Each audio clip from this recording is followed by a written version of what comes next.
ನಾನಿಲ್ಲಿ 1 ಜನವರಿ 2026 ದಿನದಂದು ಏನು ಇಲ್ಲಿ ಘಟನೆ ನಡೆದಿತ್ತು ಬಳ್ಳಾರಿ ಟೌನಲ್ಲಿ, ಆ ಘಟನಾ ಸ್ಥಳಕ್ಕೆ ಬಂದು ಸೀನ್ ಆಫ್ ಕ್ರೈಮನ್ನು ಕನ್ಸರ್ನ್ಡ್ ಇನ್ವೆಸ್ಟಿಗೇಟಿಂಗ್ ಆಫೀಸರ್ಸು ಮತ್ತು ಸೂಪರ್ವೈಸರಿ ಆಫೀಸರ್ಸ್ ಜೊತೆಗೆ ಒಂದು ಇನ್ಸ್ಪೆಕ್ಟ್ ಮಾಡಿರುವಂಥದ್ದು ಇವತ್ತು. ಸೊ ಈ ಸಂದರ್ಭದಲ್ಲಿ ಕೆಲವೊಂದು ಡೀಟೇಲ್ಸನ್ನು IO ಇಂದ ಪಡೆದುಕೊಂಡಿರ್ತೇನೆ. ಕೆಲವೊಂದು ಘಟನೆಗಳು ಆ ಸಂದರ್ಭದಲ್ಲಿ ನಡೆದಿದ್ದರ ಬೇಸಿಸ್ ಮೇಲೆ ಈಗಾಗಲೇ ಒಂದು ಬ್ರೂಸ್ಪೇಟ್ ಸ್ಟೇಷನ್ನಲ್ಲಿ ಅಪರಾಧ ವರದಿಗಳು ಬಂದುಬಿಟ್ಟು FIRಗಳನ್ನ ರಿಜಿಸ್ಟರ್ ಮಾಡಲಾಗಿದೆ. 6 FIRಗಳನ್ನ ರಿಜಿಸ್ಟರ್ ಮಾಡಲಾಗಿದ್ದು, ಎಲ್ಲ FIRಗಳನ್ನ ಅಥವಾ ಎಲ್ಲ ಕೇಸಸ್ಸನ್ನು ಬೇರೆ ಬೇರೆ IOಗಳು ಅದನ್ನು ಇನ್ವೆಸ್ಟಿಗೇಟ್ ಮಾಡ್ತಾ ಇದ್ದಾರೆ. ಸೊ ಈಗ ನಾನು ಘಟನಾ ಸ್ಥಳದ್ದು ಒಂದು ಇನ್ಸ್ಪೆಕ್ಟ್ ಮಾಡಿದ ನಂತರ ಕನ್ಸರ್ನ್ಡ್ IOಗಳ ಜೊತೆಗೆ ಹೆಚ್ಚಿನ ಒಂದು ಮಾಹಿತಿಯನ್ನು ಪಡೆದು ಕೇಸ್ ಫೈಲ್ಗಳನ್ನ ಪುನಃ ಪರಿಶೀಲನೆ ಮಾಡಿ ಮುಂದಿನ ತನಿಖೆ ಬಗ್ಗೆ ಕ್ರಮ ಕೈಗೊಳ್ಳೋದ್ರ ಬಗ್ಗೆ ಅಲ್ಲಿ ಈ ಕೇಸ್ ಬಗ್ಗೆ ಮಾಹಿತಿ ಪಡೆದಿಲ್ಲ. ಅಲ್ಲಿ ನಿನ್ನೆ ನಡೆದಿರುವಂಥದ್ದು ಇಡೀ ಜಿಲ್ಲೆಯ ಎಲ್ಲ ಅಧಿಕಾರಿಗಳನ್ನ ನಾವು ಕರೆದು ಒಂದು ಡಿಸ್ಟ್ರಿಕ್ಟದ್ದು ಪೊಲೀಸಿಂಗ್ ಸಿಚುವೇಶನ್ ಯಾವ ಥರ ಇದೆ ಅಥವಾ ಲಾ ಆ್ಯಂಡ್ ಆರ್ಡರ್ ಸಿಚುವೇಶನ್ನು, ಕ್ರೈಮ್ಗಳು ಯಾವ ಥರ ಆಗ್ತಾ ಇದೆ, ಸ್ಟ್ಯಾಟಿಸ್ಟಿಕ್ಸ್ ಯಾವ ಥರ ಇದೆ ಅನ್ನುವಂಥದ್ರ ಬಗ್ಗೆ ನಾನು ಅವರಿಂದ ಮಾಹಿತಿ ಪಡೆದಿದ್ದೇನೆ. ಇನ್ನು ಮುಂದಿನ ದಿನಗಳಲ್ಲಿ ಪೊಲೀಸಿಂಗು ಯಾವ ರೀತಿ ಡಿಸಿಪ್ಲಿನ್ಡ್ ಆಗಿ ವ್ಯವಸ್ಥಿತವಾಗಿ ಕೆಲಸ ನಿರ್ವಹಿಸಬೇಕು ಅನ್ನುವಂಥದ್ರ ಬಗ್ಗೆ ನಾವೆಲ್ಲ ಅಧಿಕಾರಿಗಳ ಜೊತೆಗೆ ಚರ್ಚೆ ಮಾಡಿದ್ದೇನೆ.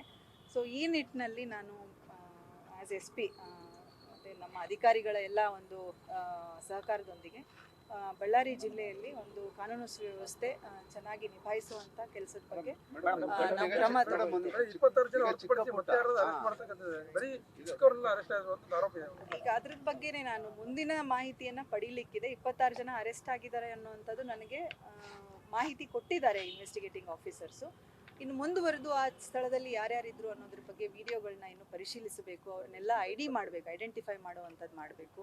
ಆ ನಂತರದಲ್ಲಿ ಅವರನ್ನು ಅರೆಸ್ಟ್ ಮಾಡುವಂಥದ್ರ ಬಗ್ಗೆ ಕ್ರಮ ತಗೊಳ್ಬೇಕು. ಬಟ್ ಈಗ ನಾನು ಎಲ್ಲನೂ ಇಮಿಡಿಯೇಟ್ ಆಗಿ ಮಾತಾಡುವಂಥದ್ದು ತುಂಬಾ ಪ್ರಿಮ್ಯಾಚೂರ್ ಆಗುತ್ತೆ. ಸೊ ಎಷ್ಟು ಮಾಹಿತಿ ನನಗೆ ಬರ್ತಾ ಹೋಗುತ್ತೆ ಐ ವಿಲ್ ಪಾಸ್ ಇಟ್. ತಂಡಗಳನ್ನ ಮಾಡಿದ್ದಾರೆ ಅನ್ನೋ ಮಾಹಿತಿನೂ ಇದೆ, ಬಟ್ ನಾನು ಅದ್ರ ಬಗ್ಗೆ ಹೆಚ್ಚಿನ ಇವತ್ತು ಮಧ್ಯಾಹ್ನದ ನಂತರ ಆ ಕೆಲಸಕ್ಕೆ ನಾನು I think I wanted to madam, ಒಂದು ಸಾರ್ವಜನಿಕರಿಗೆ ಕನ್ಫ್ಯೂಸ್ ಆಗ್ತಿದೆ. ಈಗ 26 ಜನ ಅರೆಸ್ಟ್ ಮಾಡಿದ್ರ, ಈಗ 6 FIR ದಾಖಲಾಗಿದ್ದಾವೆ. ಯಾವ್ಯಾವ ಪ್ರಕರಣದಲ್ಲಿ ಎಷ್ಟೆಷ್ಟು ಜನ ಅನ್ನೋದು ಇನ್ನೂ ಕ್ಲಾರಿಫಿಕೇಶನ್ ಹೆಚ್ಚಿನ ಮಾಹಿತಿ ಕೊಡ್ತೇವೆ ನಾವು. ಯಾವ ಕೇಸಲ್ಲಿ ಯಾರು ಅನ್ನೋ ಎಲ್ಲ ಓವರ್ ಆಲ್ ಆಗಿ 26 ಜನ ಅಥವಾ ಯಾವ್ಯಾವುದು ಕೊಡ್ತದೆ ಹೆಚ್ಚಿನ ಮಾಹಿತಿಯನ್ನ ನಾನು ಮೇಡಮ್ ಈಗಾಗಲೇ ಕಲ್ಲು ತೂರಾಟ ಮಾಡಿದ್ರು ಯಾರು, ಕಟ್ಗೆ ಇಟ್ಕೊಂಡು ಹೊಡೆದಾಡಿದ್ದು ಯಾರು, ಆಮೇಲೆ ಕಾರ ಎತ್ತಿದ್ದಾರೆ, ಎಲ್ಲಾನು ಸ್ಪಷ್ಟವಾಗಿ ವಿಡಿಯೋಗಳಿದೆ.